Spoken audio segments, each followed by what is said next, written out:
We're going to do more completing the square, but we're going to look at the problem, well, what happens when the leading coefficient is not a 1? And you can see down here our leading coefficient is a 2. So what we have here are our complete the square steps again, and we're going to have to amend them a little bit. So we're still going to start with step 1. Isolate the x's on one side. So that still means I'm going to have 2x squared plus 16x, and I'm going to take that 3 and move it to the other side of an equation. Here's where we amend a little bit. This half the linear coefficient right now. When you complete the square, the leading coefficient always has to be 1. So we are going to factor.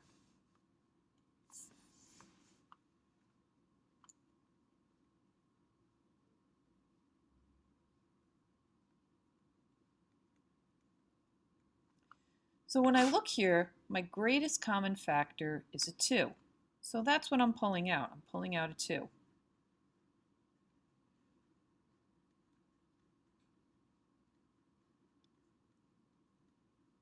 Now I can finally do this step, half that linear value. Well, half that linear value, I'm going to bring my thinking bubble over here, is a 4. They want me to square this value. Good, we're still doing that, 16. But now I'm going to add this value to both sides, and that's where completing the square takes a little bit of a change. I still have the 2 out front. I have x squared plus 8x plus 16 equals negative 3. Now notice where I put that 16. I put it inside the parentheses here. So now guess what? I'm really not adding 16 to the other side. I'm adding 32. And that's because of this leading coefficient of a 2 right here.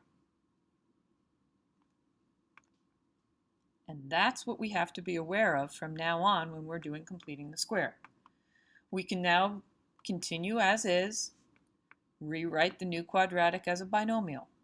This 2 out front stays, but this parenthesis up here can be rewritten as x plus 4 quantity squared equals 29. Now if we were to rewrite this as a parabola, we would see that we have a vertex at negative 4, negative 29. And now we also have a vertical stretch of 2.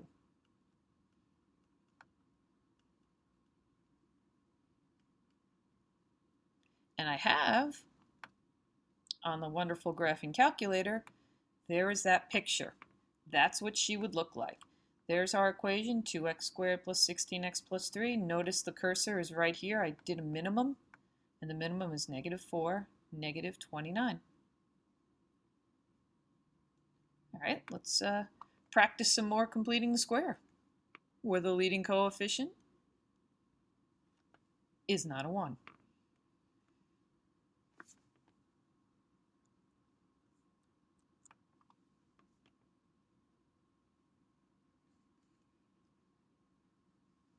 All right.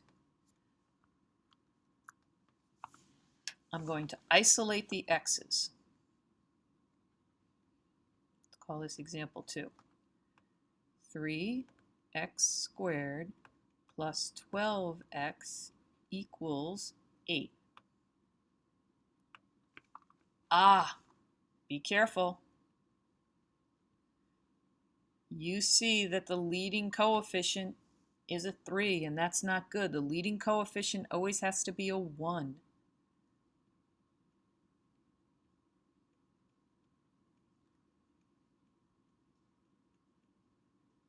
Write that down somewhere. It's important.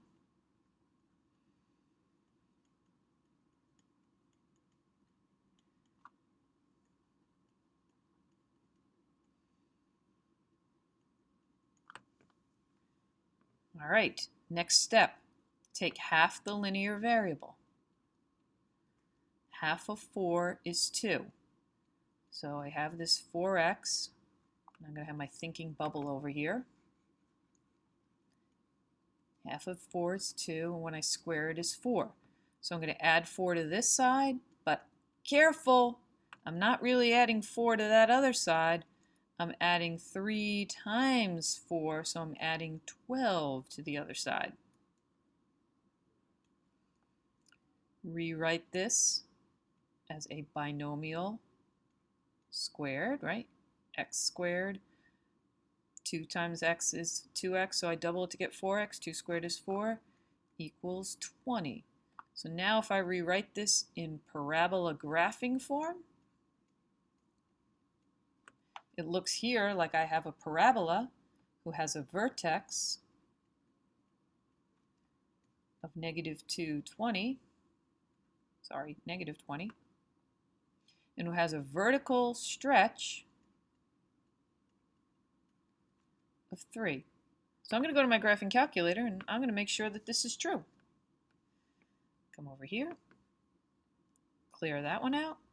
So I have 3x squared plus 12x plus, minus 8. I'm going to graph it.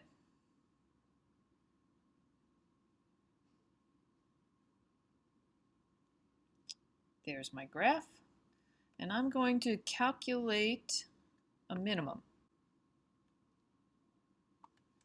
I'm going to move my cursor so that's on the left side of my minimum.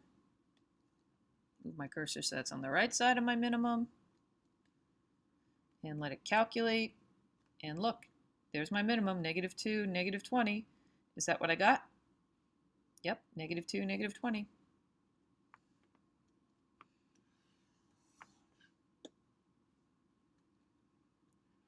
Let's put that Easter egg back. Let's see what this Easter egg has. Oh, so they're using p's instead of x's. Okay.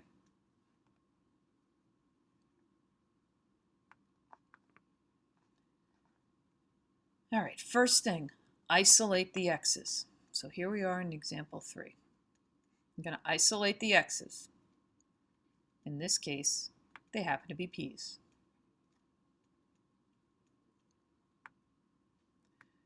Now, my leading coefficient must be 1. It's not, so I'm going to factor out my 4.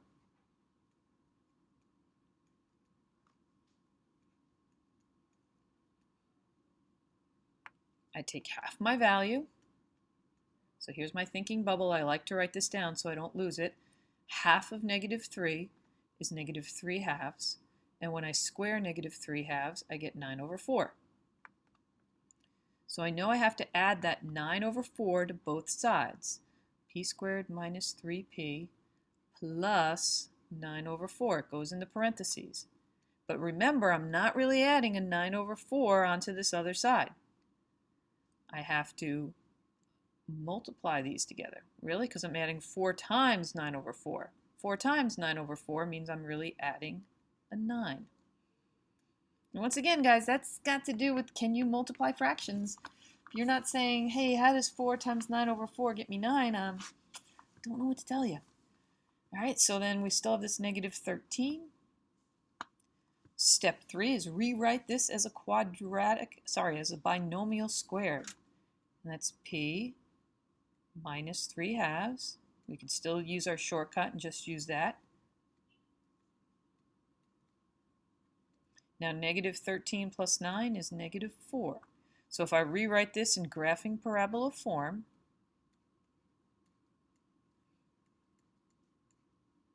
I think I have a vertex of 3 halves,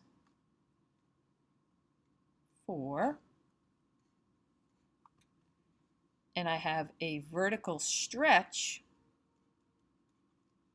of 4. All right, let's look at our graphing calculator.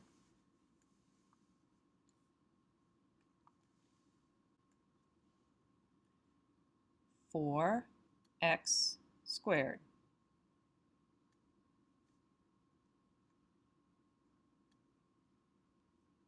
minus 12x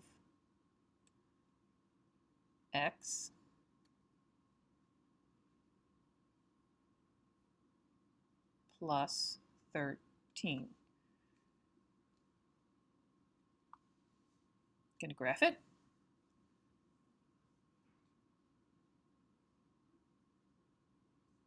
There it is. So let's do a vertex check.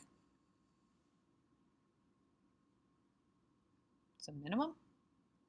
Am I on the left bound? Yep. Let me move over.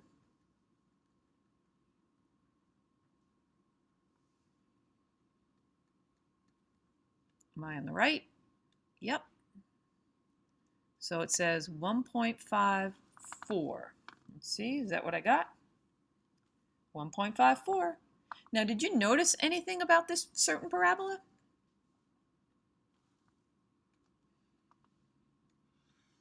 Take this picture and pull it out over here so we can look at it.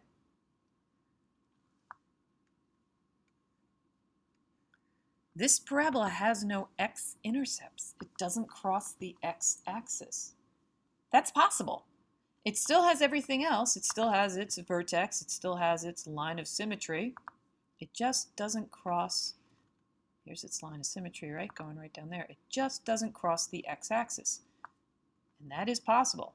We still have a y-intercept, but we just don't have any x-intercepts. All right, we'll try the last two in class tomorrow. Bye.